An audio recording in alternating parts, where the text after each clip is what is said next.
बड़ी खबर यह है कि संभल में तीसरे दिन भी बावड़ी की खुदाई हुई है और बावड़ी में अब तक 4 कमरे और सुरंग मिले हैं। 3 मंजिला बावड़ी की एक मंजिल ईंटों से बनी हुई है, बावड़ी की बाकी 2 मंजिल संगमरमर से बनी हुई है। बावड़ी के अंदर कमरे नजर आने लगे हैं। फिलहाल इलाके में पुलिस बल तैनात है और धीरे धीरे खुदाई हो रही है ताकि बावड़ी के स्ट्रक्चर को नुकसान न पहुंचे। यह तस्वीर आप देख रहे हैं, ये उसी बावड़ी की तस्वीर है जिसको खोदा जा रहा है और नीचे देखिए जैसे जैसे इसको खोदा जा रहा है तो क्या क्या सबूत निकलकर सामने आ रहे हैं। बावड़ी की 2 मंजिल संगमरमर से बनी हुई है और नीचे आप देख रहे हैं कि घर हैं, कमरे हैं। तीसरे दिन की यह खुदाई हुई है और बहुत सावधानी से खुदाई की जा रही है ताकि किसी भी स्ट्रक्चर को कोई नुकसान ना पहुंचे। इसके अलावा भारी संख्या में पुलिस फोर्स यहां पर तैनात की गई है ताकि सुरक्षा व्यवस्था पर सवाल ना उठे, सुरक्षा व्यवस्था को कोई बिगाड़ने की कोशिश ना करे।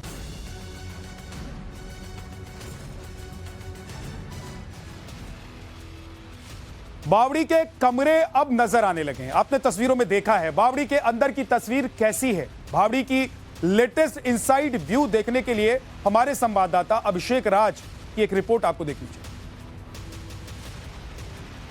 ये देखिए, ये सीढ़ी है, सीढ़ी से नीचे जब आप आएंगे तो ये देखिए यहाँ से स्टार्ट होता है ये पहला मंजिल। ये दरअसल बावड़ी का जो है वो पहला मंजिल है और ये 3 मंजिला बावड़ी है, यानी कि ये आपका 4 रूम का एक तरीके से जो बावड़ी है वो आपको नजर आएगी। ये पहला मंजिल है। पहले मंजिल में हम जाने की कोशिश करेंगे। दोनों तरफ अगर आप देखेंगे, ये एक तरफ का रास्ता है, ये दूसरे तरफ का रास्ता है। पहले तरफ के रास्ते को पूरे तरीके से देखिए अब खाली किया जा रहा है, खोदा जा रहा है। दूसरी तरफ में भी मलबा भरा हुआ है। ये अगर आप अंदर जाएंगे तो ये देखिए किस तरीके से आपको एक बरामदा की तरह दिखेगा। अभी हम अंदर जाने की कोशिश कर रहे हैं। ये देखिए जब आप अंदर की तरफ आएंगे तो ये देखिए अंदर आपको ये पूरा एक बरामदा नजर आएगा। ये देखिए किस तरीके का ये बरामदा है और यहाँ अगर आप देखेंगे तो चारों तरफ बरामदा के इस तरीके से मोटे मोटे पिलर लगाए गए हैं। ये पिलर आप सोचिए कितने ज्यादा पुराने हैं, कितने मजबूत हैं और पुराने जमाने में जिन पत्थरों का इस्तेमाल किया जाता था, पुराने जमाने में जिन ईंटों का इस्तेमाल किया जाता था वो आपको यहाँ पर देखने को मिलेंगे। इसके अलावा देखिए जो पुराने जमाने में रोशनी के लिए बिजली होती नहीं थी तो ये ताक बनाए जाते थे ताकि ताक के ऊपर दिए रखे जाए और उससे रोशनी हो। ये देखिए यहाँ पर ये ताक जो है वो आपको नजर आएगा और पीछे की तरफ आप देखिए चारों तरफ जो ताकें हैं वो आपको इसी तरीके से नजर आएंगी और ये बावड़ी के अंदर का हिस्सा है जो टाइम्स नाउ भारत पे आप देख रहे हैं। अगर आपको सामने की तरफ दिखाऊं मैं तो सामने की तरफ भी बिल्कुल ऐसी ही एक सुरंग जा रही है। ये देखिए ये सुरंग सामने की तरफ भी जा रही है और ये सामने से भी गोल घूम के बिल्कुल उसी जगह पे निकलेगी जहां से हमने शुरू किया था। बावड़ी का स्ट्रक्चर बिल्कुल ऐसा होता है, चारों तरफ से घुमा होता है और उसके बीच में पानी जो है वो तालाबनुमा आकृति होती है, कुआं होता है और वहां से लोग ऊपर से नीचे आते हैं, पानी लेकर वापस ऊपर जाते हैं। जो काफी ज्यादा ये पुरानी बावड़ी है और जो चीजें इसमें इस्तेमाल किए गए हैं, जिन जो मटेरियल्स का इस्तेमाल किया गया है वो मटेरियल्स भी काफी ज्यादा जो है वो पुराने और मजबूत हैं। बावड़ी से पानी भरने के लिए जो राजा महाराजा है वो अलग अलग कामों के लिए इस्तेमाल किया करते थे। जैसे जब सेना युद्ध पे जाती थी तो सेना के आराम करने के लिए ये बावड़ी होती थी। इसके अलावा पूजा पाठ ध्यान करने के लिए बावड़ी बनाई जाती थी। इसके अलावा चेंजिंग रूम होते थे। तो बावड़ी का अलग कॉन्सेप्ट होता था और उन तमाम सबूतों को अब जो है वो खोदने की कोशिश की जा रही है, निकालने की कोशिश की जा रही है।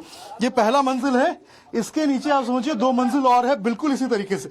और देखिए यहाँ भी अगर आप देखेंगे तो जो ताक है वो आपको नजर आएगा और ये तमाम वो सबूत है जो चीख चीख के गवाही दे रहे हैं कि पुराने जमाने में क्या आकृतियां होती थी और कैसे उनको ढक दिया गया। संभल के बाकी बिहारी मंदिर के बाद अब ये 3 मंजिला बावड़ी मिली है। खुदाई के साथ ही इसके इतिहास की पड़ताल हो रही है। आइए अब आपको इस प्राचीन बावड़ी के बारे में बताते हैं जहां 4 कमरों के साथ गलियारे भी मिले। तो आइए इस संभल की बावड़ी के रहस्य लोक के बारे में आपको पूरी जानकारी देते हैं ताकि आप समझ पाएं कि ये कैसे दिखाई देता है और क्या होता है। दरअसल चंदौसी के लक्ष्मणगंज में खुदाई में प्राचीन बावड़ी मिली है। 150 साल पुरानी बावड़ी होने का दावा किया जा रहा है। बावड़ी लगभग 400 वर्ग मीटर एरिया में फैली हुई है। अभी सिर्फ 210 मीटर ही बाहर और बाकी पर अवैध कब्जा बावड़ी में है, यह बताया जा रहा है। 4 चैम्बर हैं इसके, कुल 6 मंजिल मार्बल की बनी हुई है। ये बावड़ी जिसके बारे में जिसकी तस्वीर आप देख रहे थे अभिषेक जो बावड़ी आपको दिखा रहे थे, बावड़ी का सबसे ऊपर का तल ईंटों का बना हुआ है, सेकंड और थर्ड फ्लोर मार्बल का बना हुआ है, यह दावा किया जा रहा है। बावड़ी की खुदाई में पहले फ्लोर पर 4 कमरे दिखाई दे रहे हैं। बावड़ी में एक कूप और 12 कमरों के होने का दावा किया जा रहा है। जरूरत पड़ने पर बावड़ी का एएसआई से सर्वे भी कराया जाएगा, यह भी जानकारी मिली है। यह भी जानना जरूरी है कि आखिर संभल में अब तक क्या क्या खुलासे हुए हैं। इन 4 तस्वीरों को देखकर आप खुद अंदाजा लगा सकते हैं कि कैसे बीते एक हफ्ते के अंदर संभल में सनातन के 1 नहीं 2 नहीं बल्कि कई सबूत मिले हैं। फिलहाल 22 मजदूर बावड़ी की खुदाई कर रहे हैं। स्थानीय लोगों को खुदाई वाली जगह पर नहीं जाने दिया जा रहा है। बावड़ी की खुदाई में लगे मजदूरों का कहना है कि बावड़ी की तीनों मंजिल की सफाई में 1 महीने का वक्त लग सकता है। सुबह से हम देख रहे हैं कि यहाँ पर मजदूर लगाए गए हैं और देखिए फावड़े से जो है आज यहाँ की खुदाई हो रही है और नगर पालिका के जो कर्मचारी हैं वो आके खुदाई कर रहे हैं। अच्छा, कितना देर लगेगा अभी खुदाई में? अभी बहुत टाइम लगेगा, अभी कई 2 महीने भर के बराबर लगेगा साहब इसमें, क्योंकि 3 मंजिला है नीचे तक। कितना अंदर है ये नीचे? 3 मंजिला। और क्या क्या इसके अंदर है ये तो साहब मालूम नहीं। अभी तक जो खुदाई की है उसमें क्या क्या मिला है? यही सामने आ रहा है, जो भी रोड़ा मिट्टी कूड़ा यही सामने आ रहा है और बकाया दीवार है मंदिरों की। तो ये क्या ये गोल घुमा हुआ है या किस तरीके से? ये तो अब देखो साहब खुदाई करते हुए जाने आए को मालूम पड़ेगा किधर को घूमेगा, कितना है कितना ना है, ये तो पता चलेगा आगे चल के। अभी खुदाई चली रही है बराबर, कब तक चले ये कोई पता ना है। तो अंदर कुआं हुआ भी है, तालाब भी है? हाँ जी, अंदर कुआं भी है, सामने हाँ नीचे है, यहीं है बाहर। संभल के डीएम राजेंद्र पेंसिया ने बताया कि इस ऐतिहासिक बावड़ी का निर्माण बिलारी के राजघराने ने कराया था। वहीं बावड़ी की खुदाई के दौरान शिप्रा रानी नाम की एक महिला भी मौके पर पहुंची।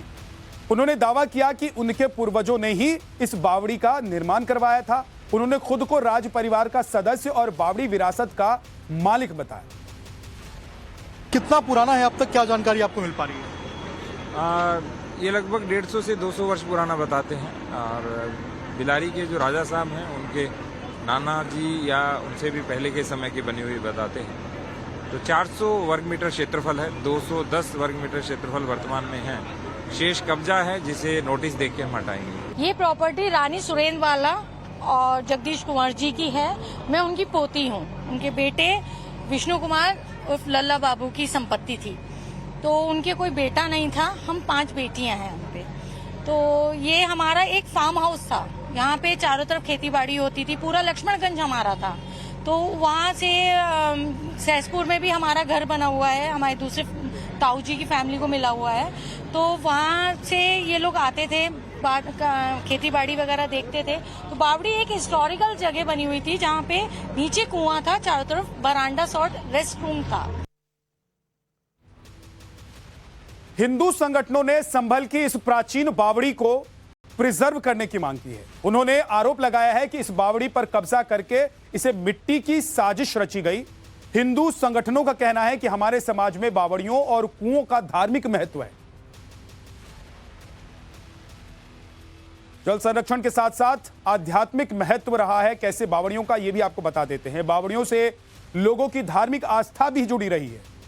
बगैर जूते चप्पल के बावड़ी में प्रवेश किया जाता था, यह अनिवार्य हुआ करता था।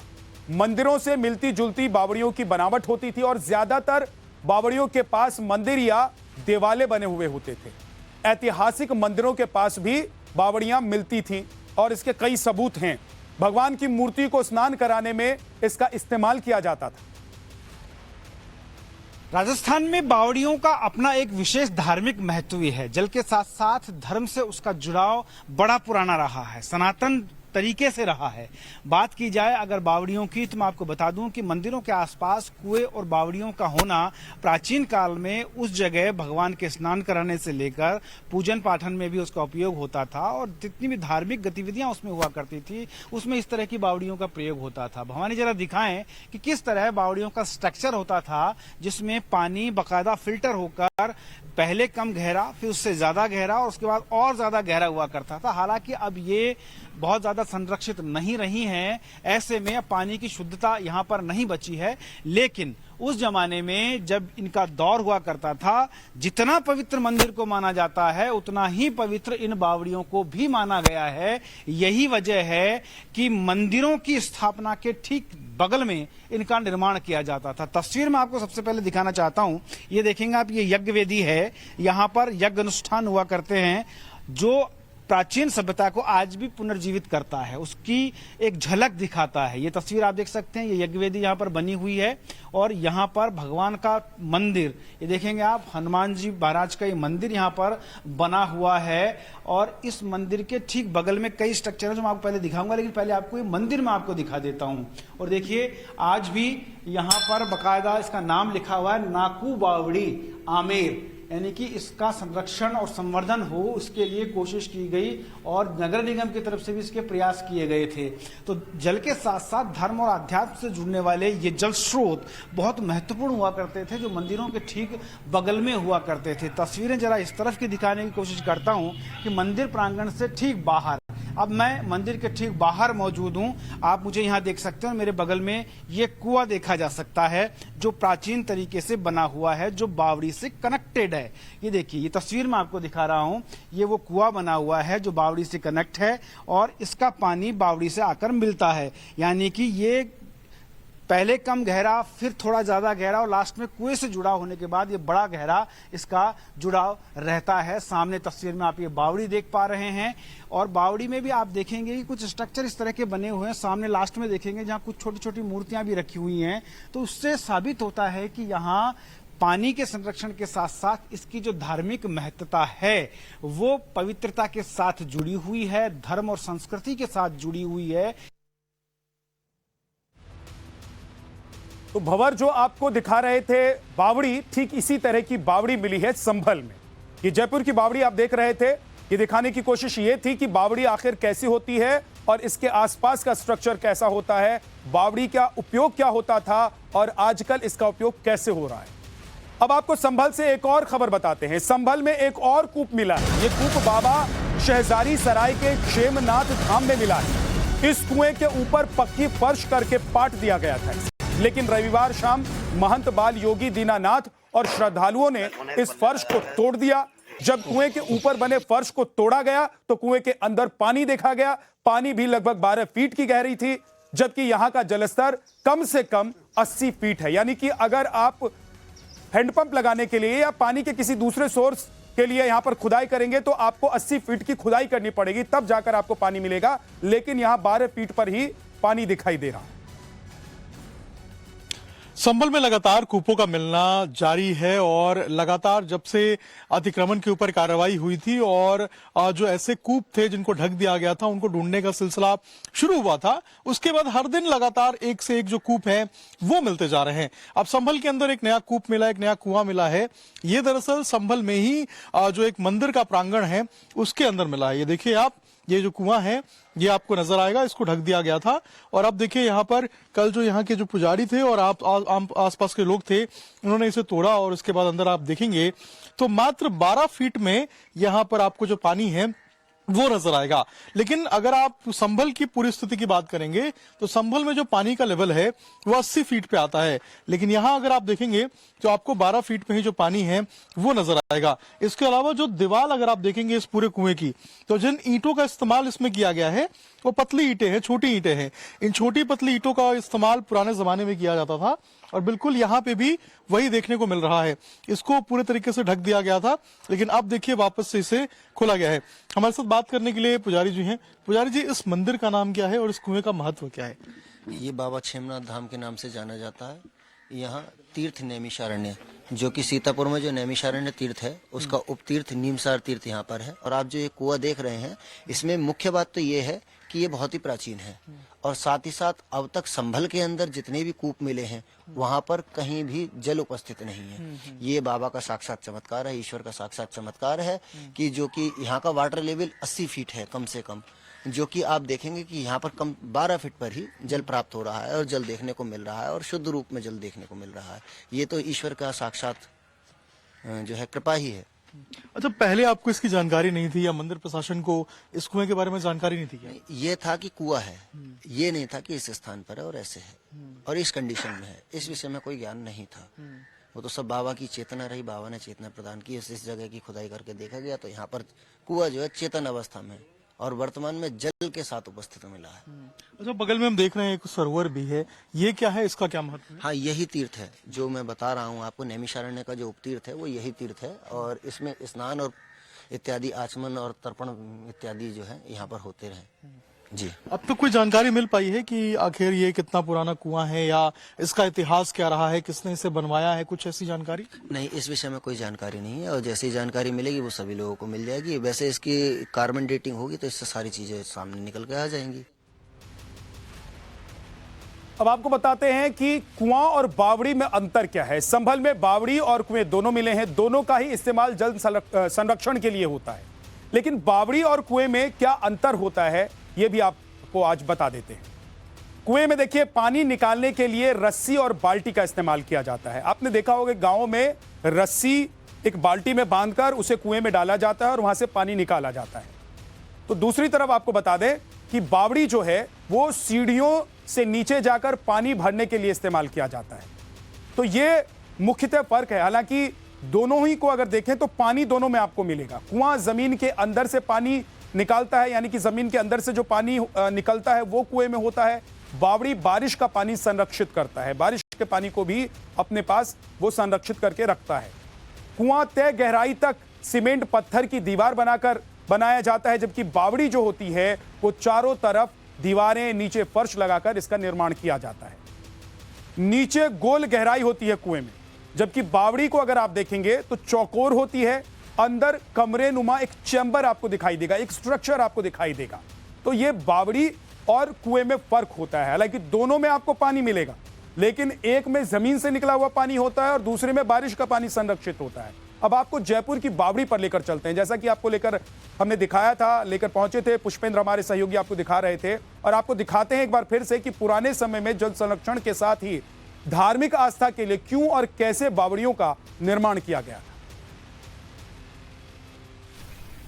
जितनी गहरी ये बावड़ियां हैं उतना ही हिंदुस्तान के साथ इनका संबंध गहरा और पुराना है।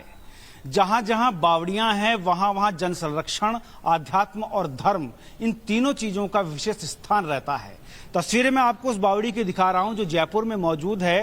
राजस्थान में तो जगह जगह इस तरह की बावड़ियां हैं जो जल संरक्षण के साथ साथ धर्म और संस्कृति का भी जुड़ाव अपने आप में प्रकट करती हैं। तस्वीरें मैं आपको दिखा रहा हूं उसी बावड़ी की जिसमें इस समय मैं मौजूद हूं। ये जयपुर के आमेर इलाके की बावड़ी है। तस्वीरों में आप देख सकते हैं इन बावड़ियों में उतरने के लिए बाकायदा सीढ़ियां बनाई जाती थी। हालांकि शुरुआत इनकी जल संरक्षण के लिए हुई थी, लेकिन धीरे धीरे इन्हें धर्म और संस्कृति के साथ भी जोड़ दिया गया ताकि जल की पवित्रता बनी रहे। यही वजह है कि बिना जूते चप्पल के इसमें प्रवेश करना अनिवार्य हुआ करता था। यहाँ पर पूजा पाठ होते थे, पूजन किया जाता था और जल के साथ साथ भगवान का स्नान वो भी यहाँ पे बड़ी महत्वपूर्ण तरीके से किया जाता था। और न सिर्फ इस बावड़ी में बल्कि ऐसी जितनी भी बावड़ियां आपको मिलेंगी वहां पर आपको छोटे मोटे मंदिर और इस तरह की सीढ़ियां जरूर हैं जहां ईश्वर का आचमन कराने के लिए उन्हें सीढ़ियों के जरिए नीचे तक लाया जाता था। न सिर्फ जल संरक्षण बल्कि धर्म और संस्कृति का भी समावेश उसमें रहे, उसमें सनातन का समावेश रहे, इसका विशेष प्रयास इन बावड़ियों के साथ किया गया। इसी राजस्थान में जहां से आपको रिपोर्ट दिखा रहे थे, पहले हजारों बावड़ियां थी। खराब रखरखाव और बढ़ते शहरीकरण से ज्यादातर बावड़ियों का अस्तित्व मिट गया। लेकिन राजस्थान के दौसा में एक बावड़ी ऐसी भी है जिसे दुनिया की सबसे बड़ी बावड़ी होने का तमगा हासिल। दौसा के आभानेरी में दुनिया की सबसे बड़ी बावड़ी माना जाता है कि यह है। दौसा की चांद बावड़ी है दुनिया की सबसे बड़ी बावड़ी। 9वीं शताब्दी में राजा मिहिर भोज उर्फ चांद ने इसे बनवाया था। चांद बावड़ी 13 मंजिल की है, इसमें 3500 सीढ़ियां हैं। दौसा की चांद बावड़ी की गहराई 100 फीट तक बताई जाती है। उल्टे पैरामिड शैली में ये बावड़ी बनाई गई है, दौसा की चांद बावड़ी, और भूल भुलैया के नाम से भी इसे जाना जाता है, चांद बावड़ी को। दौसा की इस बावड़ी को लेकर कुछ लोगों का दावा है कि इसे एक रात में भूतों ने बना दिया था। कहा जाता है कि बावड़ी चांदनी रात में एकदम सफेद नजर आती है। चांद बावड़ी दुनिया की सबसे गहरी बावड़ी है जो चारों ओर से 35 मीटर चौड़ी है। इसके साथ ही साथ 19.5 मीटर गहरी है।